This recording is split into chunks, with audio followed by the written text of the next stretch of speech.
нашу улюбленную поэтессу с подарком Ванду Марцинш.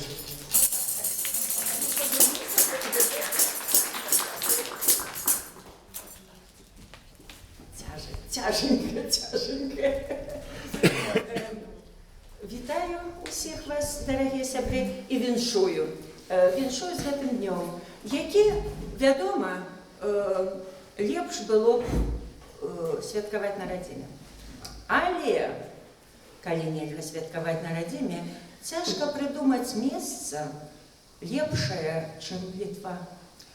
Таму што гэта краіна, якая умее шанаваць сваё, умее шанаваць сваю культуру, умее шанаваць сваю мову. Я давно ездила по Литве, жила в Литве, и я уже думала, что мяне ничем нельга здзівіць. И тут пару годов назад я поехала в Маріамполе, и я убачила помнік нации и мове. Я слеповата, у меня -8, и я не бачила, что знаходится там наверху. Я потом в интернете глядела, як выглядае гэты помнік. Але гэта стэла была, я стаяла вось так, глядзела. Вось так. І трэба, каб было, каб так у краіне адносіліся да мовы. Я так пафосно не умею, ни помнікі, ни нават вершы пісаць, але я пишу, я часто пишу. Мова. Калі жыццё бязмозглы штукі грук, хоць гадзяці, нагодаў зажурыцца, пялёсне ў сэрцы роднай мовы гук. Салодкі быў пустэльні звон вадзіцы. Спачатку неадважлівы цурок, а потым, быццам з бочкі збілі вечка, струмень ужо кумілам, скок па скок, паслужліва спяшае у верша рэчку. Але ж гады прабеглі з тых часоў, з тых вечарын, талокаў, школьных класаў. Без іх жывых вясковых галасоў раку пустошыць сухавей і засуш. Сугуччаў сакаўных духмяных руж растане лёгкі водар і не вохне, калі даўжэй стрывае ў сэрцы суш, радок бы агародзіна засохне.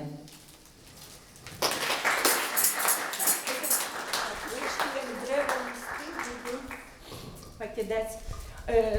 Тут на прадмове гэтым восенню былі нашы філосафы, быў Ігор Бабкоў, і гаварылі шмат пра метафізіку розных гарадоў. Метафізіка Менска, метафізіка, адкуль ён з Гомелем усе ён Бабкоў.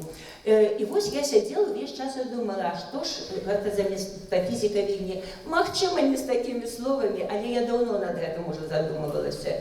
Якая ж метафізіка Віленшчыны і Вільні?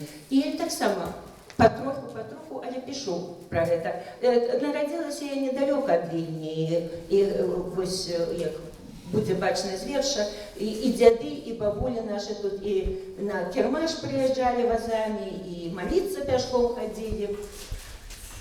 Вачыма развітальнымі гляджу. Прыгожы цвіт з гары, лісця аправа, усё як ёсць, нашчадкам адкажу. Усё кругом дзяцей, унукоў устава. Пакіну ім багацце дзядоў, што ў рэшаце стагоддзяў захавалі. І водгук тых вясковых, простых моў, якімі гэты продкі размаўлялі. Нязменным заставаўся толькі Бог. Быў першы шлях да Вільні недалёкі. Бабуляў, прабабуляў босых ног, кальварія, напэўна, помніць крокі. Сюды векамі ехалі дзяды кірмашаваць у возе на саломе. Але пра тым, як рэй весць маладым, не шкодзіла б крыху прыбрацца ў доме. Смуродны нелад трэба закапаць і калатнеч падгнілыя аб'едкі, каб ім не давялося разграбаць пакінуты за намі розрух едкі.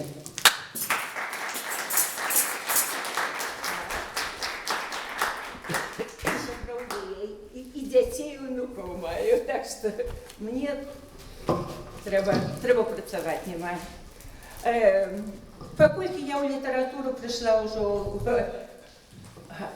вельмі такім узросце, першую кнігу выдала амаль 60 гадоў мне было. Калі я штосьці пішу, я заўсёды думаю, выбіраю, вось перакладаю, калі ўжо перакладаць, то Дар'ю Гринкевичуце. Калі ўжо вершы, то Вітаўта Мачэрніса. Калі ўжо пісаць, заўсёды думаю, ці варта гэта пісаць. Ну і вось, але цяжка вырашыць, аб чым варта, аб чым не варта пісаць. І вось гэта, а тут яшчэ масла ў агонь, як кажуць, гэта алея ў агонь Садоўскі падалье, што, ну так, вось гэтая паэта, асабліва ён Хадановіча любіць крытыкаваць і Бахарэвіча, гэта ўсё ўжо. На злобу дня, каб не пісалі паэты. Трэба пісаць і думаць, каб гэта было вечнае. Але ж як гэта дадумацца, што вечнае, што не вечнае. Незвана папрыходзіць боль, упадак сіл і пах аптэчны. І што рабіць такую золь? Хіба пісаць праз дзень аб вечным? З дзяцінства лезе ўспамін пра дом і печ, калі падпечнік лавіў з патэльні першы блін. Але як знаць, ці гэта вечнасць?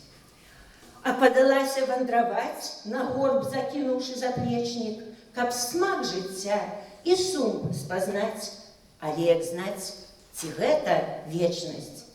Цяпер, калі склікае звон сяброў сівых у касцёл зарэчны, іду за свой падзячыць кон. Але як знаць, ці гэта вечнасць? Калі заднеў ужо сыход і хутка у галавах падсвечнік, нага намацаць прагне брод, але як знаць, ці гэта вечнасць? Нязвана папрыходзяць боль, упадак сіл і пах аптэчны. І што рабіць у такую золь? Хіба пісаць праз дзень аб вечным? Прыходзіць на паняцці часу. Як? Так, добре. Я... А то зараз сама заплачу. Дякую тобі,